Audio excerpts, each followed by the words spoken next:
আমার বোনপো আমাদের সাথে আমাদের বাড়িতেই থাকত। সে সবসময় আমাকে লুকিয়ে লুকিয়ে দেখত। একদিন আমি জামা কাপড় পাল্টাছিলাম। হঠাৎ আমার চোখে পড়ে যে আমার ভাইপো আমাকে আড়াল থেকে দেখছে। আমি তাকে ধরে খুব মারি। সবার সামনে তাকে মেরে বাড়ি থেকে বের করে দিই। একদিন আমি বাজার থেকে ফিরে আমার মেয়ের ঘরে যাই। আর সেখানে গিয়ে আমি যা দেখি তা দেখিয়ে আমার হুঁশ উড়ে যায়। কারণ আমার মেয়ের সাথে। সোনম, কাজ করার সময় একটু চোখ কান খোলা রাখবে, সব সময় তাড়াহুড়ো করে কাজ করো। আমার শাশুড়ির গলার আওয়াজ শুনে আমি তাড়াতাড়ি করে দিলে পেঁয়াজটা ঢেলেই বাইরে বেরিয়ে আসি। কে জানে আমি আবার কি ভুল করে ফেলেছি। আমার বিয়ের 6 মাস হয়ে গেছে, আর এই 6 মাসে একদিনও যায়নি যেদিন আমি শাশুড়ির বকা খাইনি। আমার শাশুড়ি এক হাতে ঝাড়ু নিয়ে অ্যাকোয়ারিয়ামের কাছে দাঁড়িয়েছিলেন, যেটা দেয়ালের সাথে লাগা ছিল। অ্যাকোয়ারিয়ামের পিছন দিকে ঝাড়ু দিয়ে জোর করে ধুলো বার করার চেষ্টা করছিলেন। এটা ওনার রোজকার কাজ, ঘরের কোনায় কোনায় গিয়ে আমার কাজের খুঁত বের করা। আমি স্বামী অনিকেতের আসার সময় হয়ে গেছে। সে যদি এসে তার মায়ের হাতে ঝাড়ু দেখে তাহলে আমার কপালে দুঃখ আছে। মানে এগিয়ে গিয়ে মাকে বলি, জাদুটা আমাকে দিন মা, আমি ধুলো বের করছি। শাশুড়ি মা মুখটা বেজার করে আমার হাতে ঝাড়ু ধরিয়ে দেন আর বলেন, যখন আমার মেয়ে ঘর পরিষ্কার করত তখন সারা বাড়ি চকচক করত। সে শ্বশুর বাড়ি চলে যাওয়ার পর থেকে বাড়ির চমকটাই নষ্ট হয়ে গেছে। ওনার কথা শুনে আমার খারাপ লাগে। আমি সারাদিন ধরে বাড়ির কাজ করতাম, কিন্তু কিছুতেই ওনার মেয়ের মতন কাজ করতে পারতাম না। অনেক কষ্টে আমি কোণা থেকে না দেখতে পাওয়া ধুলো বের করে যখন রান্নাঘরে যাই তখন দেখি সব পেঁয়াজ পুড়ে গেছে। আমি বুঝতে পারছিলাম না আমি করব। বাড়িতে আর পেঁয়াজ নেই। আর বিকেলে আমার ননদ আসবে তার স্বামীর সাথে। আমি মাকে কিছু না বলে চটপট ঘরে গিয়ে অনেকে ফোন করে বলি যে সে যেন ফেরার সময় পেঁয়াজ কিনে নিয়ে আসে। এটা শুনে অনেকেই একটু রেগে যায় আর বলে, তোমার সব কাজ শেষ মুহূর্তে কেন মনে পড়ে? কিন্তু যখন আমি তাকে অনেক অনুরোধ করি তখন সে রাজি হয়ে যায় আর ফেরার সময় পেঁয়াজ কিনে নিয়ে আসে। তার আগে আমি লুকিয়ে লুকিয়ে পড়া পেঁয়াজগুলো ওখান থেকে সরিয়ে দিই। আর নন্দের আসার আগে আমি বিরিয়ানি বানিয়ে ফেলি। আমার নন্দের বিয়ে হয় আমাদের সাথেই হয়েছিল। সেই শ্বশুর বাড়ি চলে গেলেও তার স্মৃতি এই বাড়িতে রেখে গিয়েছিল। উঠতে বসতে আমার শাশুড়ি তার বিয়ের কথা বলতেন। আমি খুব যত করে ডাইনিং টেবিলে খাবার সাজাই। আমরা সবাই যখন খাবার খেতে বসি তখন আমার স্বামী আমার বিরিয়ানির খুব প্রশংসা করে। কিন্তু আমার শাশুড়ি আমার সব আনন্দে জল ঢেলে দেন। তিনি বলেন, কিন্তু আমার মেয়ের হাতের বিরিয়ানি রংটাও কত সুন্দর হতো। এটা শুনে আমার সারাদিনের খাটনি মাটি হয়ে গেল। আমার পেট ভরে গেল, আর খিদে রইল না। আমি সবার এঁটো বাসন তোলে সেগুলো রান্নাঘরে মাছ দিয়ে যাই। আমার চোখে জল চলে আসে। আমার বাপের বাড়ির কথা মনে পড়ে যায়। ওখানে বাবা আমার সব কাজের প্রশংসা করত। আমার রান্না করা খাবার তো সবাই চেটেপুটে খেত। আর এখানে হাজার চেষ্টা করা সত্ত্বেও কারণ আমার কাজ পছন্দ হয় না। আমার স্বামী আর শাশুড়ি সারাদিন আমার নন্দের নাম করত। আমার ননদ তাদের প্রাণ ছিল। আমার শাশুড়ির ভাইপোর বিয়ে ছিল আর তার জন্যই জামাকাপড় বাছিলাম। তখন আমার শাশুড়ি আমার ঘরে এসে বললেন, বোমা, আজ তুমি শাড়ি পরে যেও, কারণ আমার মেয়েও শাড়ি পরেই আসছে। এটা শুনে আমি চিন্তায় পড়ে যাই। আমি শাড়ি সামলাতে পারি না, কিন্তু আমি এটা বুঝতে পারছি না যে আমার ননদ শাড়ি পরেছে বলে আমাকেও কেন শাড়ি পরতে হবে। অনেকের অফিস থেকে ফিরে আমার গোমড়া মুখ দেখে জিজ্ঞেস করে, কি হয়েছে? আমি বলি, মা আমাকে শাড়ি পরতে বলেছেন, আমার শাড়ি পরতে ভালো লাগে না। হাজার চেষ্টা করে ঢাকার সত্ত্বেও আমার মনে হয় যে আমার চেহারাটা পুরো ঢাকা পড়ে না। অনেকে এসে বলে, তুমি শাড়ি পরো না, শাড়ি শুধু আমার বোনকেই মানায়। এটা শুনে আমার খুব রাগ হয়। আমি জেদ করে শাড়ি পরি আর কোনো রকমের টলতে টলতে বিয়েবাড়িতে গিয়ে পৌঁছায়। ওখানে গিয়ে জানতে পারি যে আমার ননদ গর্ভবতী। সে খুশি হয় এবং সবাইকে খবরটা শোনাচ্ছিল। এটা শুনে আমিও খুশি হই, কিন্তু কিছুক্ষণ পর আমার সব আনন্দ মাটি হয়ে যায়। আমার ননদ গর্ভবতী শুনে সবাই আমাকে প্রশ্ন করতে শুরু করে যে আমি কবে গর্ভবতী হব, কারণ আমাদের একসাথে বিয়ে হয়েছিল। আমি বুঝতে পারছিলাম না সবার প্রশ্নের কি উত্তর দেব। পরের দিন আমার শাশুড়ি আমাকে ডাক্তারের কাছে নিয়ে যান। তারপর জানা যায় যে আমার কিছু সমস্যা আছে যা চিকিৎসা হওয়ার পরেই আমি মা হতে পারব। বাড়িতে এসে আমার শাশুড়ি সারা বাড়ি মাথায় তোলে। আমি ঘরে দরজা বন্ধ করে বসে থাকি। অনেকে তোমাকে নিয়ে কিছু বলে না, কিন্তু সবাই আবার আমার নন্দের প্রশংসা করতে থাকে। আমার শাশুড়ি তার জন্য অনেক রকমের রান্না করতেন। আমাদের বাড়ি থেকে তার জন্য খাবার, ফল, জুস সব যেত, যেন মনে হতো যে তার শ্বশুরবাড়িতে কিছুই নেই। শেষমেশ সে দিনটা আসেন যেদিন আমার ননদ একটা ফুটফুটে ছেলের জন্ম দেয়, আর আমার নন্দের ছেলে অনেক ছোট বয়স থেকেই আমাদের বাড়িতে থাকত। আমার নন্দের স্বামী কাজে যাওয়ার সময় তাকে আমাদের বাড়িতে দিয়ে যেত, আর ফেরার পথে তাকে নিয়ে যেত। আমার ননদ ঘর আর বাচ্চা দুইটা একসাথে সামলাতে পারত না, তাই সে তার ছেলেকে আমাদের বাড়িতে পাঠিয়ে দিত। সে ছোট্ট বাচ্চাটাকে আমি খুব ভালোবেসে ফেলি। আমার শাশুড়ি মায়ের বয়স হয়েছিল, উনার ক্ষমতা ছিল না এত ছোট বাচ্চাকে সামলানোর। তাই আমার নন্দের ছেলে আকাশের দায়িত্ব আমার ঘাড়ে এসে পড়ে। কিছুদিন পর আমার সুখবর আসে, যেমন ননদ আবার মা হতে চলেছে। তারপর সে আকাশকে পুরোপুরি আমার উপর ছেড়ে দেয়। আমিও আকাশকে নিজের সন্তানের মতো বড় করতে থাকি। আমার নিজের কোনো সন্তান ছিল না, তাই আমি আকাশকে নিজের সন্তান ভাবতাম। আমার ননদ আকাশকে আর বাড়ি ফিরিয়ে নিয়ে যাওয়ার কথা বলে না। আসি বরাবরের মতো আমাদের বাড়িতেই থেকে যায়। আবার আকাশের প্রতি ভালোবাসা দেখিয়ে ভগবানের আমার উপর কৃপা হয়।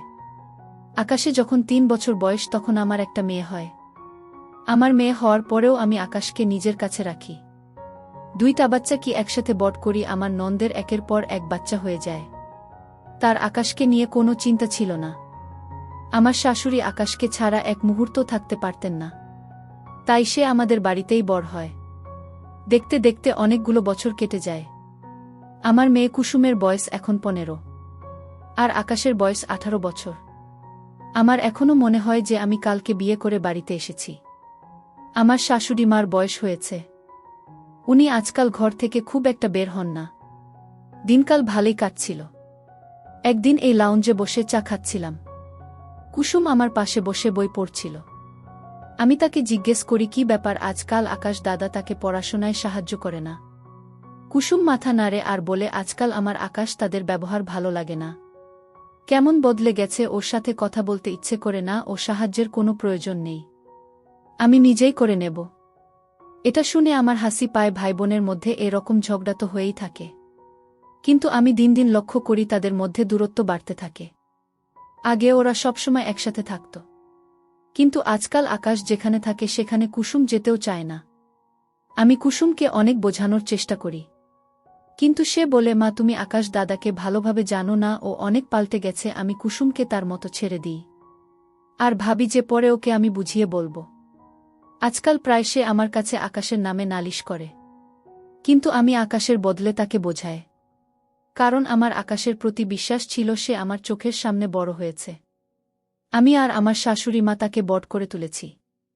আমাদের শিক্ষা সে বড় হয়েছে, তাই সে কখনোই খারাপ হতে পারে না, এটা আমার বিশ্বাস ছিল। কিন্তু এই কয়েকদিন আমিও আকাশের মধ্যে একটা বদল লক্ষ্য করি। সারাদিন ওর উপর নজর রাখত। আকাশ আমার ছেলের মতো ঠিকই, কিন্তু সে আমার স্বামীর বোনের ছেলে, তাই ওর সামনে ঘোমটা দিয়ে থাকতাম। যখন কলেজ থেকে ফিরছিল তখন রান্নাঘরের বাইরে বসে আমাকে কাজ করতে দেখত। ও নজরটা আমার ভাল লাগে না। আমার তখন মনে হয় যে কুসুম হয়তো ঠিকই বলছে, আকাশ বড় হয়ে গেছে, তাই হয়তো কুসুম পর থেকে দূরে থাকতে চায়। একদিন আমি অনেককে বলি, আমাদের এখন আকাশকে তার মায়ের কাছে পাঠিয়ে দেওয়া উচিত। একটা কমবয়সী ছেলে কি আমাদের বাড়িতে রাখা ঠিক নয়। এটা শুনে অনেকেই অবাক হয়ে যায় আর বলে, হঠাৎ তোমার মাথায় এমন একটা খেয়াল হল কেন? আকাশ তো ছোটবেলা থেকে এখানেই বড় হয়েছে, আমার বন্ধুর দিকে ফিরেও তাকায়নি। তাহলে এখন আমি তাকে আমার বোনের কাছে কেন ফেরত পাঠাব? তুমি কি ভুলে গেছ, যখন কুসুম হয়নি তখন আকাশ আমাদের একমাত্র সন্তান ছিল। তার তো কথা শুনে আমি চুপ করে যাই, কারণ এই কথাটা একদম সঠিক যে আমার মেয়ে হয়। আগে পর্যন্ত আমি আকাশকে কোলে নিয়ে নিজের মা হওয়ার শখ মেটাতাম, কিন্তু আজকাল আকাশকে নিয়ে আমার খুব ভয় হয়। ওই যে কথায় বলে না, নিজের রক্ত সব সময় নিজেরই হয়। আর আকাশ আমার নিজের ছেলে নয়। তখন গরমকাল ছিল, দুপুরে চড়া রোদ উঠেছিল। ছেলেমেয়েরা সব কলেজ থেকে ফিরে এসে যে যার নিজের ঘরে চলে গিয়েছিল। আমি ছাদে কাপড় কাচতে চাই। সব কাপড় কেচে যখন আমি নিচে নেমে আসি তখন আমার গা পুরো ঘামে ভিজে গিয়েছিল। আমি ভাবি রাতের খাবার বানানোর আগে আমি কাপড়টা বদলে ফেলি। আমি ঘরে গিয়ে কাপড় বদলাতে শুরু করি।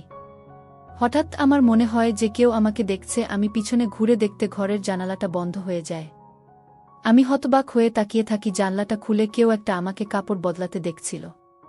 ওই জানালাটা আমাদের বাগানের উপরে তাড়া করে। তিনি জানলা বন্ধ করতে ভুলে গেছিলাম। আমি ধরে বাগানের দিকে যাই। আমি দেখতে চাই কে আমাকে কাপড় বদলানোর সময় দেখছিল। বাড়িতে তখন আকাশ, কুসুম আর আমার শাশুড়ি মা ছাড়া আর কেউ ছিল না, অনেকের তখনও বাড়ি ফেরেনি। আমি বাগানে গিয়ে দেখি আকাশ আমার জানলার কাছে দাঁড়িয়ে আছে। তখনই চোখে অন্ধকার দেখছিলাম। আমার বিশ্বাসই হচ্ছিল না যে ছেলেটাকে আমি ছোটবেলা থেকে কোলেপিঠে করে বড় করেছে সে এতটা নিচে নামতে পারে। সে আমাকে জামাকাপড় বদলানোর সময় লুকিয়ে লুকিয়ে দেখছিল। আমাকে দেখে আকাশ চমকে উঠে আর ওখান থেকে চলে যাওয়ার চেষ্টা করে। তখনই আমি ওকে ধরে মারতে শুরু করি আর আমি ওকে মারতে মারতে ঘরের ভিতরে নিয়ে আসি। অনেকের তখন অফিস থেকে ফিরে এসেছিল, বাড়িতে ঝামেলা দেখে হতবাক হয়ে যায়। আমি আকাশকে নিয়ে অনেকের পায়ের কাছে ধাক্কা মেরে ফেলে দিয়ে আর অনিকেতকে বলি, জিজ্ঞেস করো তোমার আদরের বোনপোকে সে আমার ঘরের জানলার বাইরে কি করছিল। অনেকে বলে, সোনাম তুমি শান্ত হও, এত চেঁচামেচি করার কি আছে। আমি রেগে বলি, তোমার বোন মতো আজ তার সব সীমা ছাড়িয়ে গেছে। সে অনেক দিন ধরে আমাকে খারাপ নজরে দেখছিল। আজ সে আমার জানালা দিয়ে উকি মারছিল, কারণ সে জানত যে আমি ছাদ থেকে কাপড় কেচে নিচে এসেছি। এখন আমি কাপড় পাল্টাতে ঘরে যাব। তখন আমার শাশুড়ি মা ঘর থেকে বেরিয়ে এসেছিলেন। আমার কথা শুনে সবাই হতবাক হয়ে যায়। অনিকেত বলে, শোন তুমি যা বলছো ভেবেচিন্তে বলছো তো। আমি বলি, তুমি তোমার বন্ধুকে জিজ্ঞেস করো না। অনেকে আকাশের দিকে তাকায়, কিন্তু আকাশ চুপচাপ অপরাধীর মতো মাথা নিচু করে দাঁড়িয়েছিল। আমি আকাশকে বাড়ি থেকে বার করে দিই। সে আমার নন্দের বাড়িতে ফিরে যায়। শাশুড়ি মা তো বিশ্বাসই করতে পারছি না যে আকাশ এমনটা করতে পারে। আমি বা মা কিন্তু তাকে এমন শিক্ষা দিইনি। তাহলে এমনটা কি করে হলো? আমার এটা বিশ্বাস করতে কষ্ট হচ্ছিল, কিন্তু আমি সবটা নিজের চোখে দেখেছিলাম, তাই আমার আর কোনো সন্দেহ ছিল না। আমি পরিবারের সকলকে আকাশের এই নোংরা কাজের ব্যাপারে বলে দিই। সবাই আকাশ আর আমার নন্দের নামে ছিছি করে। এই ঘটনার পর একটা সপ্তাহ কেটে গেছে। এই এক সপ্তাহ আমার শাশুড়ি মা একবারও তার ঘর থেকে বেরোননি। অনেকের তো আমার সাথে বেশি কথা বলে না। আমি চুপচাপই ছিলাম। কুসুম সারাদিন নিজের ঘরেই থাকত। আমার তখন ভয় হতে থাকে যে যদি আকাশ কুসুমের সাথে খারাপ কিছু করত তখন আমরা লোকের কাছে কি করে মুখ দেখাতাম। আকাশে যাওয়ার পর আমি বুঝতে পারি যে আকাশ বাড়ির অনেক ছোটখাটো কাজ করে দিত ও চলে যাওয়ার পর সেই সব কাজ আমার ঘাড়ে এসে পড়ে। আমাকে রোজ বাজারে যেতে হতো। অনেকে সারাদিন অফিসে থাকত, আর সে অনেক বেলা করে ফিরত। তাই কিছু কেনার দরকার হলে আমাকেই বাজারে যেতে হতো। একদিন দুপুরে খুব চড়া রোদে আমাকে বাজারে যেতে হয়। আমি কয়েকটা কেনাকাটা করে তাড়াতাড়ি বাড়ি ফিরে আসি। এসে আমি ভাবি প্রথমে আমি কুসুমের ঘরে গিয়ে তার পছন্দের কেকটা দিয়ে আসি। সে ঘরে পড়াশোনা করছিল। আমি তার জন্য তার পছন্দের কেকের দোকান থেকে কেক আর চকোলেট কিনে এনেছি। কুসুম তখন তার ঘরে লেখাপড়া করছিল। আমি কুসুমের ঘরে গিয়ে দরজা খুলে অমনি আমার আত্মা কেঁপে ওঠে। আমার মেয়ে একটা ছেলের সাথে বিছানায় শুয়ে ছিল। কুসুম ভেবেছিল আমার বাজার থেকে ফিরতে দেরি হবে। তখন আমাকে দেখে তার চেহারার রং পাল্টে যায়। তার পাশে শুয়ে থাকা ছেলেটা চট করে উঠে ঘরের জানলা দিয়ে পালিয়ে যায়। আমি তার পিছনে বাগানে যাই, কিন্তু সে পিছনের দরজা দিয়ে পালিয়ে যায়। সে এত তাড়াতাড়ি পালায় যেন মনে হয় এটা তার রোজকার অভ্যাস। আমি হতাশ হয়ে বাগানে বসে পড়ি। কুসুম আমার জন্য জল নিয়ে আসে, কিন্তু আমি জলের গ্লাসটা মাটিতে ফেলে ভেঙে ফেলি। আমি কুসুম চুলের মুঠি ধরে বলি, সত্যি করে বল এই সব কতদিন ধরে চলছে? ওই ছেলেটা কে ছিল যে দুপুরবেলা তোর ঘরে ঢুকেছিল? কুসুম ভয়ে কেঁদে ফেলে, কিন্তু আজ আমার হাত থেকে সে কিছুতেই বাঁচতে পারবে না। কুসুম কাঁদতে কাঁদতে বলে, এই ছেলেটা আমার সাথে কলেজে পড়ে, আমি ওকে খুব পছন্দ করি। কিন্তু আকাশের ওকে পছন্দ ছিল না। আকাশ চাইতো না আমি ওর সাথে মেলামেশা করি, কারণ ওর মনে হতো খারাপ ছেলে। কুসুম আরও বলে যে আকাশ কুসুমকে ওই ছেলেটার সাথে মেলামেশা করতে বারণ করত, আর এই কারণেই ওদের মধ্যে দূরত্ব বেড়েছিল। কুসুমের পছন্দ ছিল না আকাশ তাকে কোনো কাজে বাধা দেয়, আর আকাশ কুসুমকে ভুল পথে যেতে দিতে চায়নি। আকাশ আমাকে কুসুমের ব্যাপারে অনেকবার জানাতে চেষ্টা করেছিল, তাই সে আমার আশেপাশে ঘুরত, কিন্তু তার সাহস হয়ে ওঠেনি এই কথাটা আমাকে মুখ ফুটে বলার। কুসুম আকাশের বিরুদ্ধে আমার কান ভাঙাত, ওর নামে খারাপ কথা বলতো, তাই আমি আকাশে নজরের খারাপ এই অর্থটা বার করেছিলাম। কিন্তু আকাশ আসলে আমাকে কুসুমের ব্যাপারে বলতে চেয়েছিল।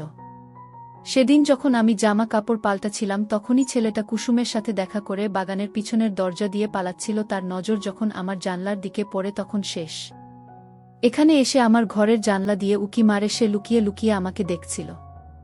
আমি যখন বাগানে গিয়ে পৌঁছই তখনই ছেলেটা পিছনের দরজা দিয়ে পালিয়ে গিয়েছিল। আকাশ বুঝতে পেরেছিল যে সে বাগানে আছে, তাই সে তাকে ধরার জন্য বাগানে গিয়েছিল। আমি যখন বাগানে যাই তখন আমি সেখানে আকাশকে দেখতে পাই, আর আমার মনে হয় যে আকাশ আমার ঘরের জানলা দিয়ে উকি মারছিল।